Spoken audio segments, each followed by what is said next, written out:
The room went quiet the second he said my name. Not quiet like a pause, quiet like everyone suddenly forgot how to breathe. I was standing near the back of the conference room. We used it for team check-ins, the kind with the long folding table and the dry erase board that never fully erased. And my father-in-law was at the front, holding a piece of paper like it was a deed to something. He cleared his throat. He said my name again. And then he said his son's name, and I understood in about 4 seconds what it had taken him probably 4 months to arrange. I had built that company's IT infrastructure from a whiteboard sketch in a strip mall office in Dayton. 18 years. I want you to understand what 18 years means in enterprise software. It means you've watched 3 generations of hardware come and go. It means you've rewritten the same core system twice because the business outgrew what you built. It means you know where every single skeleton is buried, every workaround, every vendor relationship that exists because of a lunch you had in 2011 with a guy who's now a regional director at a firm that handles half your government work. I wasn't a cog. I was the machine. My father-in-law started Meridian Systems Group out of his garage in 2001. He had the vision and the hustle, I'll give him that. He could walk into a room and make people feel like they were already partners.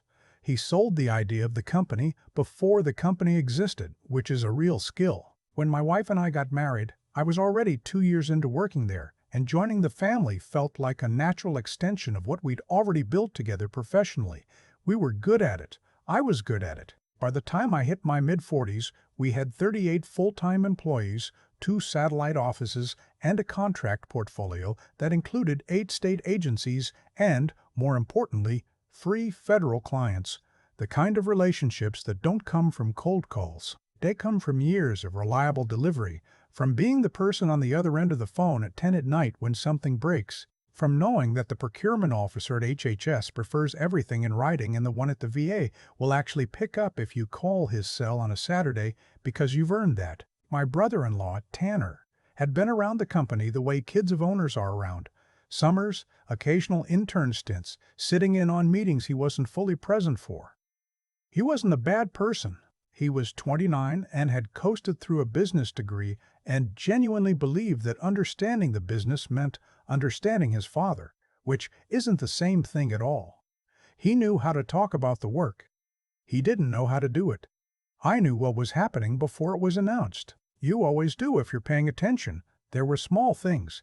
Tanner starting to copy himself on emails he hadn't previously been part of, my father-in-law taking calls in the hallway he used to take at his desk, a reorganization document I caught a corner of before someone closed the laptop. I wasn't paranoid. I was experienced. There's a difference. I didn't say anything to my wife. Not right away. She loved her father the way daughters of complicated men do, with full knowledge of his flaws and a loyalty that existed almost separately from them. I didn't want to put her in a position before I had to. I hoped I was wrong. I told myself I was wrong. I was not wrong. The meeting was a Tuesday. 3rd week of March, overcast, the kind of Ohio morning where the light doesn't quite arrive. My father-in-law had called it as an all-hands strategy session, which was not a phrase he normally used, and that alone should have been the signal I needed. But I walked in with my coffee and my notepad, and I sat where I always sat and I watched him stand at the front of that room with his piece of paper. He talked for about 6 minutes about the company's direction. He used words like succession and future leadership and alignment. He talked about family legacy. He had clearly practiced this, which made it worse, somehow, that he had rehearsed the moment he rearranged 18 years of my life. Then he said Tanner's name. Then he said the title that had been mine. Then he looked at me, not with guilt exactly, but with the particular expression of a man who has already decided he did the right thing and is now just waiting for the room to agree. Nobody spoke. I nodded once. I'm not sure why. Some reflex of professionalism maybe, or just the shock of it. I shook Tanner's hand at the end of the meeting, because I have always known how to behave in rooms where I am losing, and that's not nothing. Then I walked back down the hall to my office, closed the door, and sat at my desk for a long time looking at my monitor. I want to be honest about what that moment felt like. It felt like the floor had shifted, not collapsed. shifted, like when you step onto a boat for the first time and the solid thing you were standing on is suddenly moving in a direction you didn't choose. I had given this company the decade and a half of my best professional years. I had turned down other offers, real offers, good ones, because I believed in what we were building and because I thought that mattered to the people I was building it with. It did not matter in the way I thought it did. I called my wife that evening. She already knew. Her father had told her the night before, which meant I had walked into that meeting already the last person in my own life to have the information. We talked for a long time. She cried. I didn't. Not then. She made it clear where she stood, and I want to say this plainly, because the comments I've seen on other people's stories about this always ask. She stood with me, not against her father in any dramatic way. She wasn't going to blow up her family over it, but she told me that what her father had done was wrong, that it wasn't what she would have chosen, and that whatever I decided to do next, she was with me. That mattered more than I can explain. I didn't quit that week. I want to be clear about that. I gave them 3 more weeks. And I want to be clear about that too. Not because I was hesitating, and not because I was hoping something would change. I gave them 3 more weeks because I needed 3 more weeks. There were things I needed to make sure were in order. I had built the systems at Meridian on a platform that involved several third-party integrations, scheduling tools, data pipeline software, a compliance monitoring layer we used for the federal contracts, and the licensing for a significant portion of that infrastructure was tied to a vendor relationship I had established personally. My name was on the master service agreement, not the company's name, mine. This had been the arrangement since 2014, when I had set it up initially on a personal consulting basis, before we'd incorporated that layer into the broader company workflow. And it had simply never been restructured. No one had ever thought it needed to be. My father-in-law had signed off on the billing arrangement years ago, and I am confident did not fully understand what he was signing off on. He was good at vision. He was not good at contracts. Beyond that, the federal client relationships, every single one of them, were relationships I had built and maintained. The primary contacts at each agency knew me, not the company logo. They had my cell number. They emailed me directly. When there were compliance reviews, I was the one in the room. When there were scope questions, I was the one on the call. My name appeared on the certification documentation for 2 of the 3 contracts as the responsible technical lead. That's not incidental. In federal contracting, that means something. I spent those 3 weeks being quiet and professional and helpful in the way that you can be when you already know it's over, and the other person doesn't know that you know. Tanner was trying hard. I'll give him that. He was asking good questions, taking notes, staying late. He just didn't have the foundation to understand the answers. The vendor calls went fine because I was on them. The agency check-in for the HHS contract went fine because I ran it. He was observing a machine he didn't understand yet, and I was the one keeping it running, and nobody in that building had thought through what would happen when I stopped. On a Thursday afternoon in April, I submitted my resignation. 2 weeks' notice. Professional, no drama. My father-in-law came to my office within the hour and sat across from me and asked if there was anything he could do. There wasn't. He asked about the federal contracts. I told him I'd document everything I could in the transition period, which was true. I would document everything I was responsible for documenting. What I didn't say, and what he didn't ask specifically enough to find out, was that the documentation of a relationship is not the same as the relationship itself. My last day was a Friday. I packed 1 box, which was enough, shook hands with the people I liked, walked out to my car, sat in the parking lot for a minute. Then I drove home. I had already registered my own LLC the week before. Nothing dramatic. A simple single-member structure, filed in Ohio, operating as a technology consulting firm. I had already reached out to the vendor whose licensing was in my name and had a conversation about restructuring the arrangement under my new entity. They were accommodating. They had always liked working with me personally, and frankly, it was a clean solution for everyone involved. I also reached out quietly and professionally to my contacts at each of the 3 federal agencies, not to poach anything. That's not the right word, and it's not how federal contracting works anyway. I reached out to introduce my new firm and to let them know I was continuing to work in the space. The conversations were professional. The responses were warm. These were people I had built trust with over years, and trust doesn't transfer with a resignation letter. Within 6 weeks, I had consulting agreements in place with 2 of the 3 agencies directly.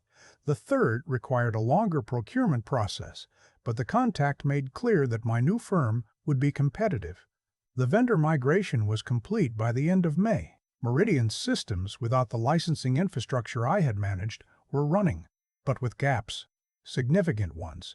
I heard through my wife that there had been some difficult conversations, that the HHS contract had hit a compliance review that Tanner had not been prepared to navigate, that a third-party audit had flagged the licensing gaps as a risk, that my father-in-law had made some calls.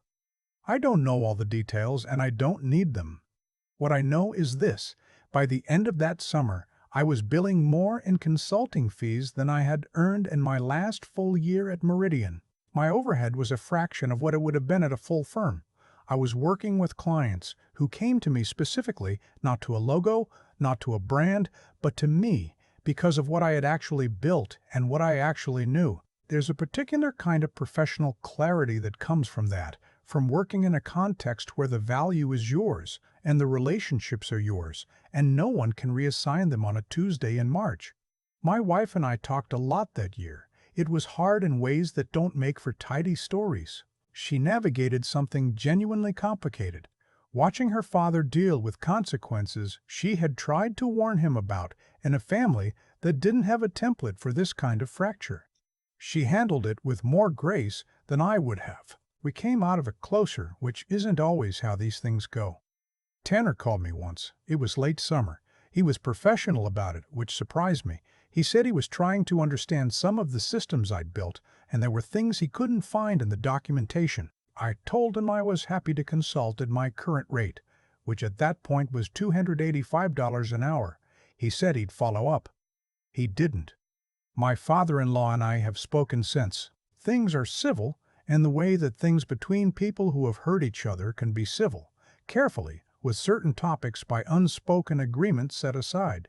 I don't carry bitterness about it the way I might have expected to. What I carried out of that experience was a clarity about my own value that I don't think I ever would have found if I'd stayed.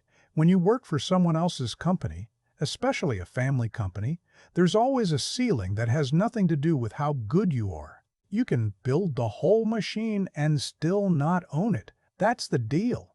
And for a long time, I didn't look at the deal clearly. Here's what I would tell someone in that position. Someone who's worked hard and loyally in a place where the deck is stacked by last name. Document everything from the beginning. Know what you own and what you don't. Build relationships in your own name, not just under a company umbrella. Because at some point, you may find out that the value you've been creating is more portable than you realized, and that portability is yours. No one can reorganize it away in a Tuesday morning meeting. I'm in my 3rd year of running my own firm now.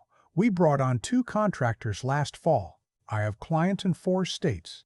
I work from an office I chose, on a schedule I set, with people who chose to work with me, not with a name on a building. Tanner's still running Meridian. I genuinely hope he figures it out. I do.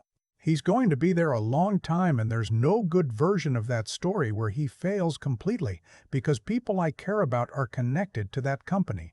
So I hope he learns what I couldn't teach him in 3 weeks. But I stopped needing him to understand what happened. I stopped needing my father-in-law to admit anything.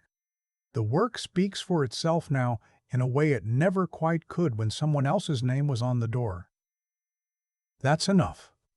I've thought a lot about the sequence of events that led to that Tuesday morning meeting, not to relitigate it. I'm genuinely past that, but because there's something instructive in the chain of it, in how one decision by my father-in-law set off a series of consequences he never anticipated and probably still doesn't fully understand. He thought he was making a business decision, and he was in a way.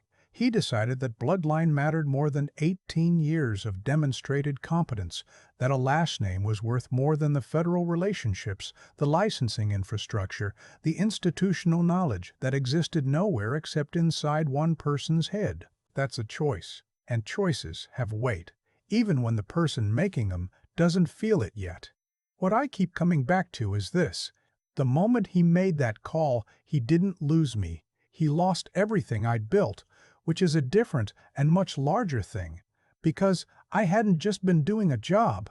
I had been building something that was genuinely mine in every way that matters. The knowledge, the trust, the relationships, the systems. The title belonged to the company. The rest belonged to me. That distinction took me years to understand and about 48 hours to act on. I'm not proud of how long it took me to value my own work accurately. That's the honest part.